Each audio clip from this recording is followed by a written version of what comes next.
Assalamualaikum warahmatullahi wabarakatuh. Perkenalkan, nama saya Vito Menditasan. Jadi di sini kita akan membahas apa itu peradaban Islam di dunia. Jadi maksud dunia itu bukan hanya pasti banyak ya, mau itu dari benua Asia atau benua Eropa, dan juga banyak-banyak negara Islam yang mungkin berkembang. Oke, salah satunya kita harus tahu hubungan Islam yang terjadi di dunia Barat. Saat ini tuh hubungan Islam di dunia Barat ini identik dengan hubungan benturan atau bisa disebut juga permusuhan. Kalau dalam bahasa Arabnya alakah asyira.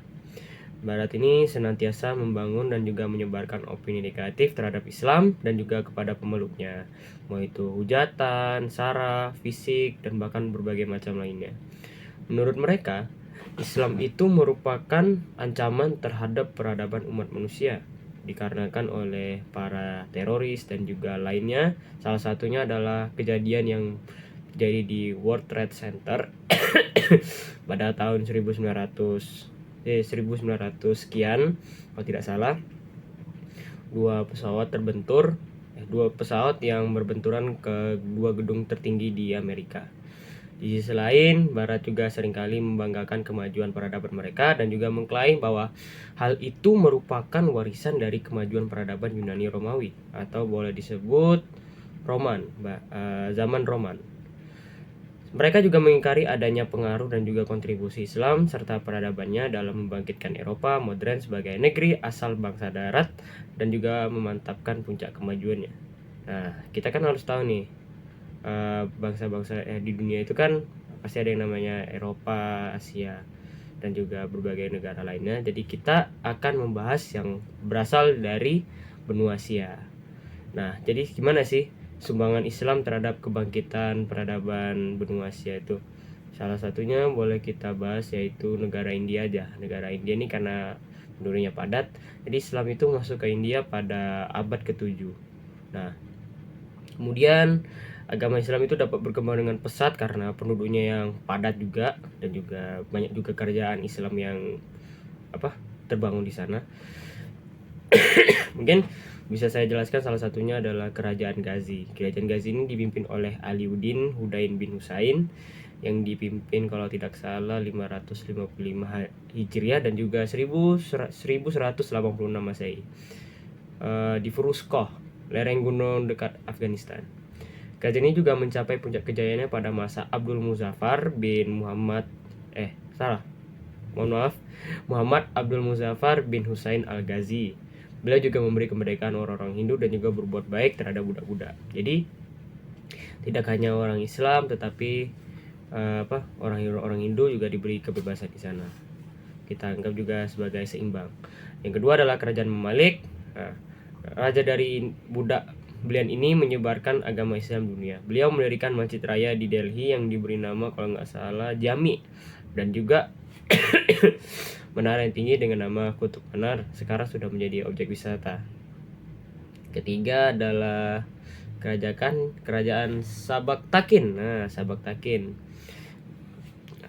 Kerajaan ini berdiri di Ghazwa, wilayah Afghanistan, di bawah pimpinannya juga Sabaktakin. Jadi nama kerajaannya Sabaktakin, pimpinannya juga Sabaktakin. Beliau mengembangkan agama Islam dengan ilmu pengetahuan. Jadi dari ketiga kerajaan ini berbagai macam cara bagaimana berkembangnya Islam, mau itu di India, mau itu dari perdagangan, mau itu dari kita sebutnya sebagai promosi, mau itu juga dari kerajaan-kerajaan atau keturunan, bahkan yang paling bagusnya adalah ilmu pengetahuan. Oke, kita juga harus tahu bahwa India ini memiliki batas negara yang mungkin punya negara yang berbatasan dengan India. Salah satunya adalah negara Pakistan. Jadi Pakistan dengan India sudah lama bermusuhan karena berbatas dengan agama juga. India adalah Hindu dan Pakistan adalah Islam. Orang Hindu menganggap orang Pakistan sebagai teroris, tapi sebenarnya Pakistan menganggap orang Hindu itu adalah orang baik. Mungkin mohon maaf untuk orang India dan juga orang Pakistan, tapi secara film mungkin seperti itu. Jadi Pakistan itu merupakan negara yang memisahkan diri dari India pada abad ke-13 sampai dengan abad 15. Agama Islam ini berkembang pesat dengan cepat di Pakistan. Dengan bukti adanya kerajaan-kerajaan Islam di India dan Pakistan juga bangun-bangunan tempat ibadahnya. Arti penting negara ini dalam sejarah dan perkembangan Islam terutama disebabkan oleh dua hal. Yang pertama adalah Pakistan itu berperan penting dalam pengembangan ilmu pengetahuan dan juga filsafat. Para profesor atau para guru-guru di sana itu rajin menyebarkan ilmu Islam, mulai dari lembaga pengajian Islam dan juga intelektual Muslim berkaliber internasional. Yang kedua adalah perjuangan politiknya berlangsung pada waktu yang sama dengan perjuangan orang Hindu di India. Jadi orang India itu memperjuangkan negaranya sekaligus juga memperjuangkan Islam. Perjuangan itu bertujuan untuk mendirikan negara sendiri bagi umat Islam. Salah satunya adalah negara Pakistan tersebut. Jadi kalau bisa disebut ya, kalau bisa dibilang negara India ini mayoritasnya Hindu, negara Pakistan mayoritasnya adalah Islam. Nah, jadi sistem pemerintahan Pakistan ini dirumuskan bahwa Liga Muslim tahun 1940 itu disahkan menjadi konstitusi tahun 1956. Dalam konstitusi itu negara kemudian bernama Republik Islam Pakistan atau bisa disebut RIP ya. Konstitusi ini kemudian ditinjau kembali sehingga lahir konstitusi tahun 1962 dengan produk antara lain menghilangkan kata Islam dan sebagai imbalannya mendirikan dua lembaga yaitu DPII dan juga LPI. Maaf ya disingkat, yaitu Dewan Penasihat Ideologi Islam dan juga Lembaga Penelitian Islam. Oke, mungkin itu saja. Selanjutnya akan dilanjut oleh kelompok saya. Ya, dia akan membahas di sebelahnya. Oke, terima kasih penjelasannya. Saya akan tutup. Terima kasih. Wassalamualaikum warahmatullahi wabarakatuh. Salam bijaksana dan this is the end of me, Vita Meditasan. Terima kasih. Assalamualaikum warahmatullahi wabarakatuh. Perkenalkan, nama saya Rael Hafiz dan saya akan menjelaskan tentang perkembangan Islam di benua Asia. Yang pertama adalah negara Afghanistan. Agama Islam masuk ke Afghanistan sejak masa Khalifah Umar bin Khattab.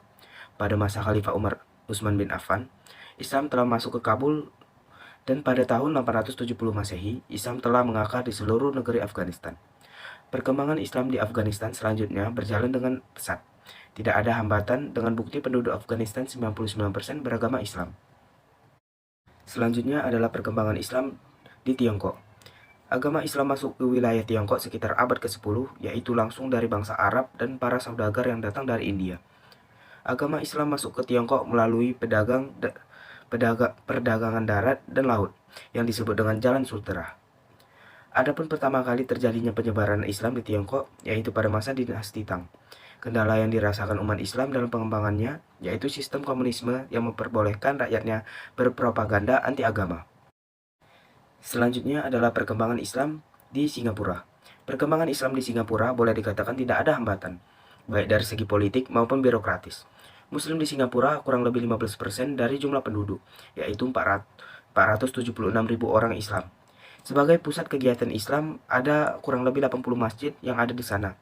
Pada tanggal 1 Juli 1968, dibentuk MUIS, yaitu Majelis Ulama Islam Singapura, yang mempunyai tanggung jawab atas aktivitas keagamaan, kesehatan, pendidikan, perekonomian kemasyarakatan, dan kebudayaan Islam. Selanjutnya adalah perkembangan Islam di Thailand. Agama Islam masuk ke Thailand melalui Kerajaan Pasai. Ketika Kerajaan Pasai ditaklukkan Thailand, Raja Zainal Abidin dan orang-orang Islam banyak ditawan.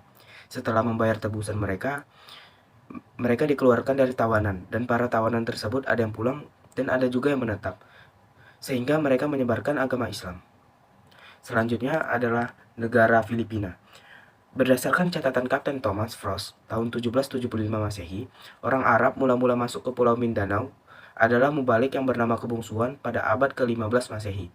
Sedangkan yang menyebarkan agama Islam di Pulau Sulu ialah Said Abdul Aziz dari Jeddah. Selanjutnya adalah perkembangan Islam di Malaysia. Seorang ulama bernama Sadi Abdul Aziz dari Jeddah berhasil mengislamkan pejabat pemerintah Malaka. Kemudian terbentuk kerajaan Islam di Malaka dengan rajanya yang pertama, Sultan Permaisura. Setelah beliau wafat, diganti oleh Sultan Iskandar Shah dan penyiaran Islam bertambah maju pada masa Sultan Masyur Shah. Pada tahun 1414 sampai 1477 Masehi. Sultan suka menyambung tali persahabatan dengan kerajaan lain seperti Siam, Majapahit, dan Tiongkok. Selanjutnya adalah perkembangan Islam di Brunei Darussalam.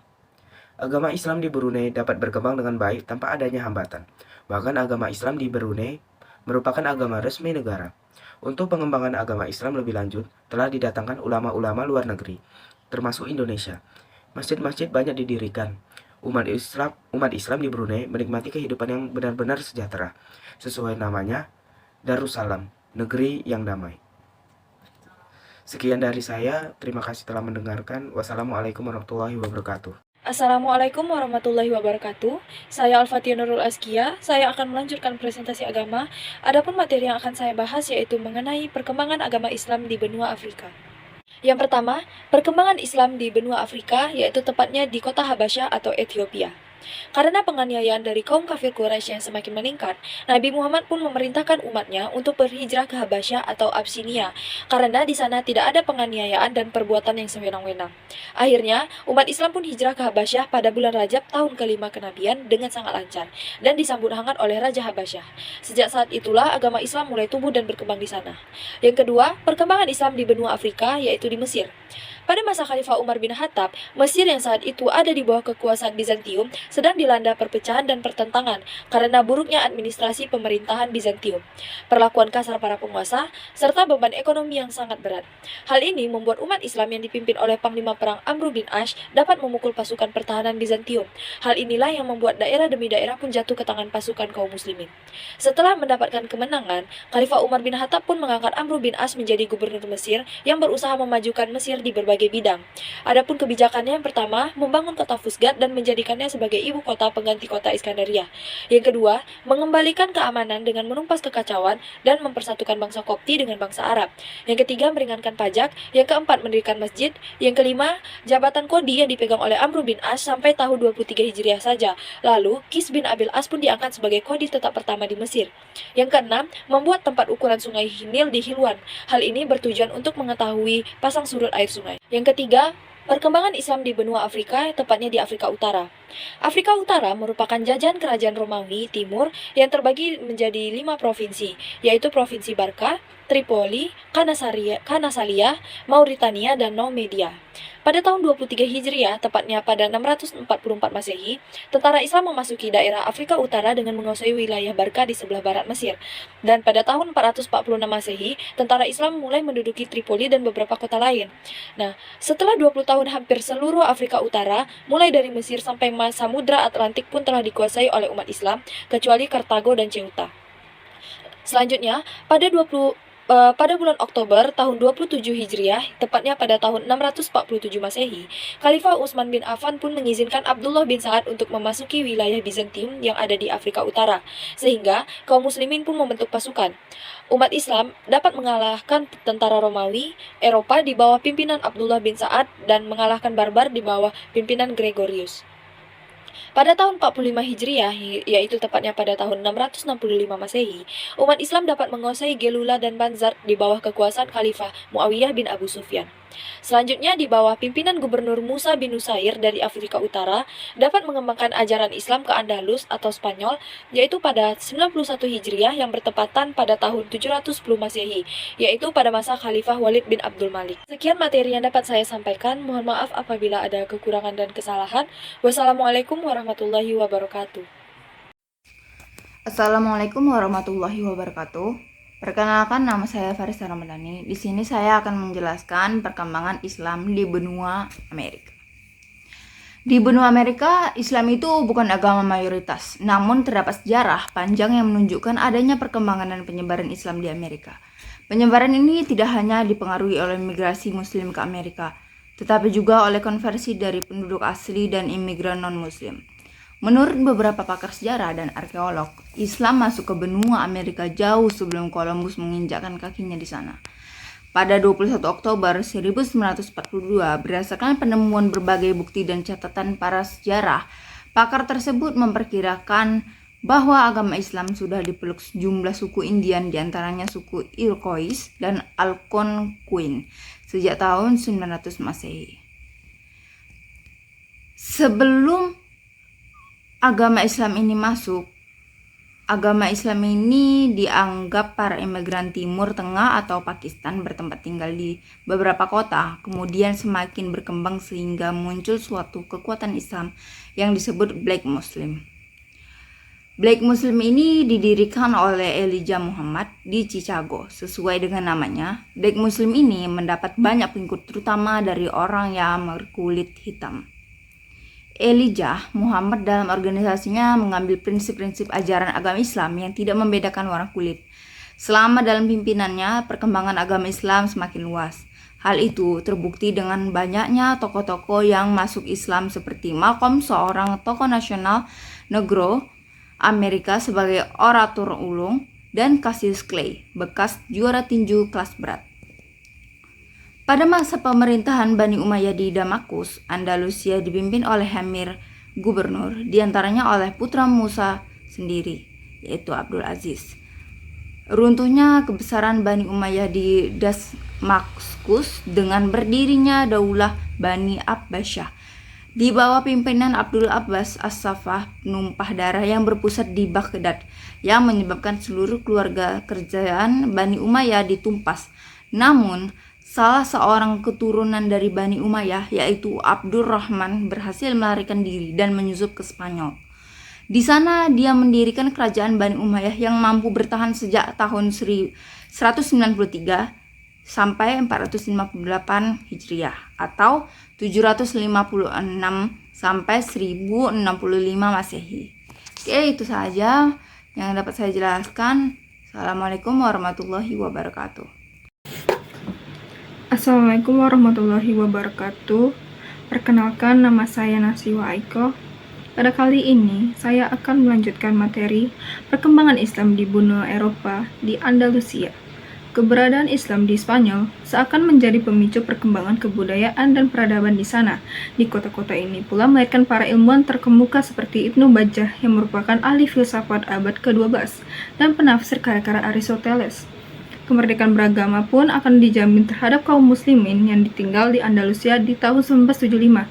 Kelompok muda muslim di Spanyol atau Andalusia kemudian membentuk komunitas masyarakat muslim di Cordova. Pada tahun 1978 mereka dapat melaksanakan sholat Idul Adha di katedral bekas masjid. Wali kota Tulio Anguilla menawarkan umat Islam menggunakan taman kota dengan diberi kemah besar untuk melaksanakan sholat Idul Adha. Selanjutnya adalah di negara Rusia. Islam masuk Rusia ketika berada di bawah pemerintahan Khalifah Walid bin Abdul Malik pada masa dinasti Umayyah. Saat itu, Panglima Qutaibah bin Muslim berhasil menaklukkan Rusia. Qutaibah juga menyebarkan dakwahnya ke penduduk di sana untuk memeluk agama Islam. Keberhasilan Qutaibah ini dimulai pada tahun 86 Hijriah hingga 91 Hijriah, ditambah lagi usai berhasil menguasai seluruh wilayah bahkan hingga mendekati perbatasan Cina. Tidak hanya menyebarkan agama Islam melalui dakwah, Qutaibah juga mendirikan masjid besar di Bukhara dengan nama Jami Qutaibah, bahkan mengirim para ahli fikih ke rumah-rumah warga sekaligus mengizinkan mereka menerjemahkan Al-Quran dengan bahasa yang mudah dipahami. Selanjutnya berada di negara Inggris. Masuknya Islam di Inggris juga terlahir dari dampak perkembangan Islam di Spanyol, khususnya sejak pemindahan Universitas Islam Toledo di Spanyol ke Inggris. Di Inggris ada tokoh yang disebut dengan berjasa dalam menyebarkan ilmu pengetahuan agama Islam, yaitu Mozarabes atau Petrus Alfonsi. Pada masa itu perkembangan Islam di Inggris dilakukan setiap hari libur seperti hari Sabtu dan Minggu. Bahkan mulai banyak berkembang organisasi Islam di sana, yakni The Islamic Council of Europe. Dan yang kedua adalah The Union of Muslim Organization. Yang ketiga adalah The Association of British Muslim. Yang keempat adalah Islamic Foundation dan Muslim Institute, yaitu di bidang penelitian.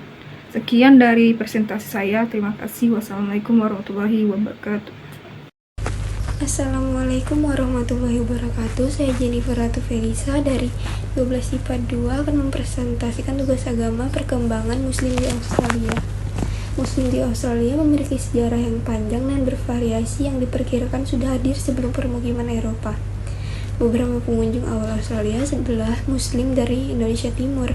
Mereka membangun hubungan dengan daratan Australia sejak abad ke-16 dan 17. Migran dari pesisir Afrika dan wilayah pulau kerajaan Inggris datang ke Australia sebagai pelaut pada akhir dasawarsa 1700-an. populasi musim semi pada akhir dasawarsa 1700-an. Musim semi ini permanen pertama dalam jumlah yang signifikan, terbentuk dengan kedatangan penunggang unta, julukan untuk orang Arab yang menetap di pedalaman Australia pada dasawarsa 1800-an.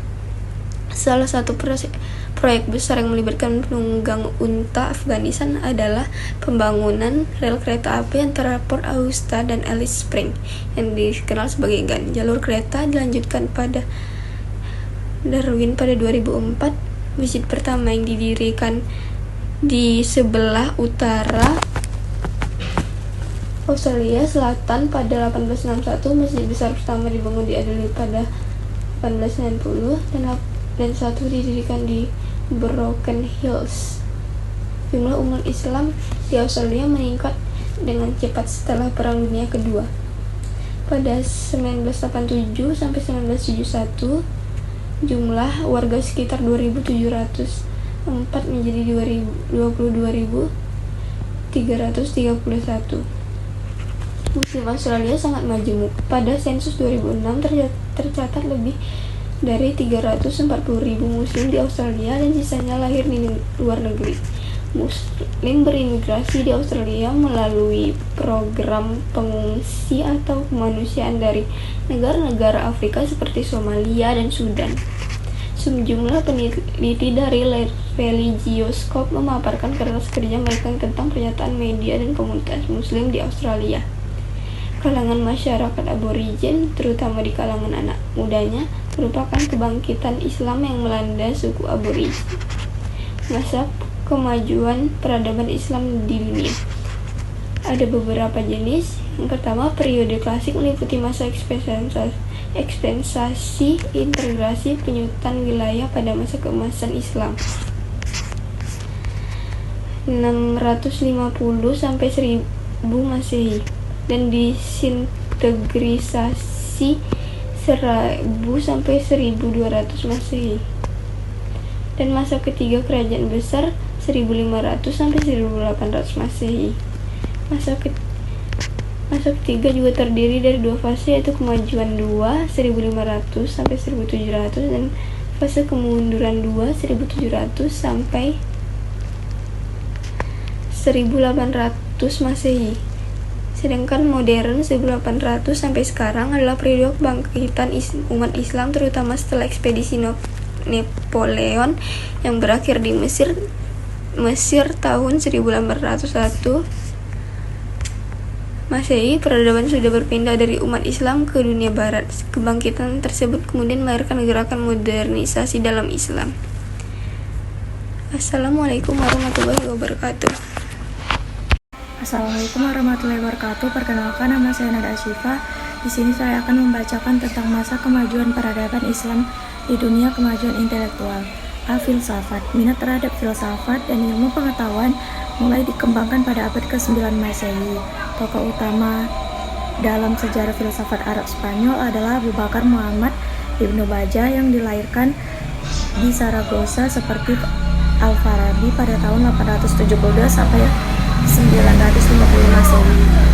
B. Kedokteran. Bidang kedokteran mengalami kemajuan yang luar biasa. Yang pertama, Ibnu Sina adalah tokoh paling terkemuka di bidang kedokteran. 2. Ibnu Rushd adalah seorang filsuf dokter sekaligus pakar fikih dari Andalusia.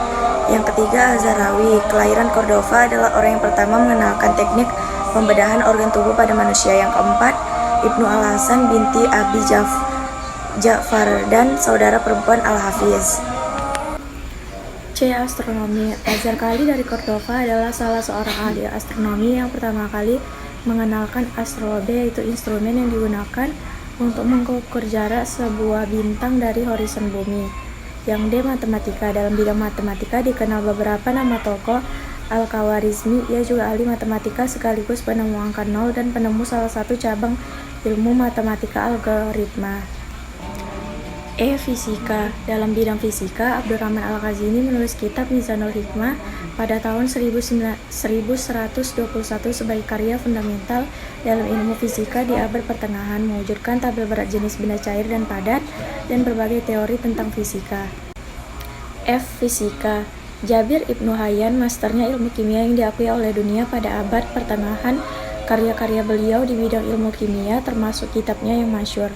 Kitab Al-Kimia adalah kitab Ashab in Suda yang banyak diterjemahkan ke dalam bahasa Latin. Assalamualaikum warahmatullahi wabarakatuh. Perkenalkan, nama saya Kaniti. Saya akan menjelaskan kemajuan intelektual di bidang sejarah dan geografi. Ibnu Jubair dari Valencia menulis tentang negeri-negeri Muslim Mediterania. Bidang geografi, Jamasyari, seorang Persia, menulis Kitabul Amkinah wal Jibal wal Miyah. Al-Kakwini tahun 1262 menulis Ajaib al-Buldan. Dalam 7 bagian yang berkaitan dengan iklim, Muhammad Ibnu Ali Al-Juhri dari Spanyol menulis satu risalah, seorang geografis setelah tahun 1140. Al-Idrisi yang dikenal dengan nama Idris di Barat adalah pakar geografi.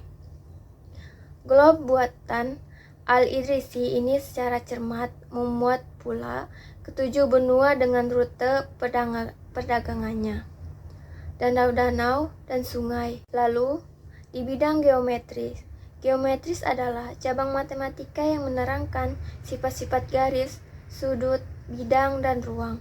Tokoh-tokohnya antara lain Al-Jawarizmi, An-Nuraizi, Ali Hasan, Ibnu Haytham, dan Umar Khayyam.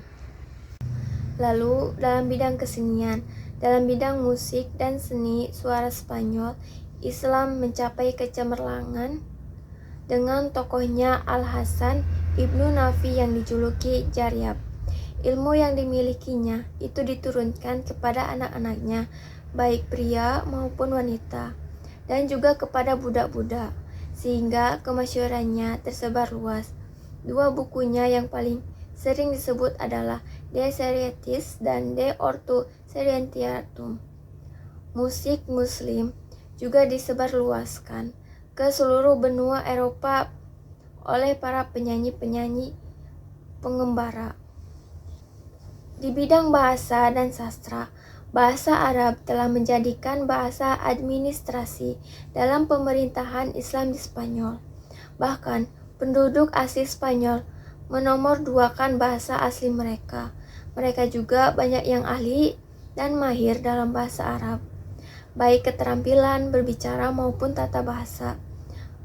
Muslim Spanyol juga berjasa atas penyusunan tata bahasa Yahudi yang secara esensial didasarkan atas tata bahasa Arab. Masa kemajuan peradaban Islam di dunia. Kemajuan intelektual. Kepustakaan. Keberadaan perpustakaan dengan sejumlah besar bukunya merupakan salah satu di antara sekian sarana penunjang kependidikan yang menjadi pusat perhatian para ilmuwan.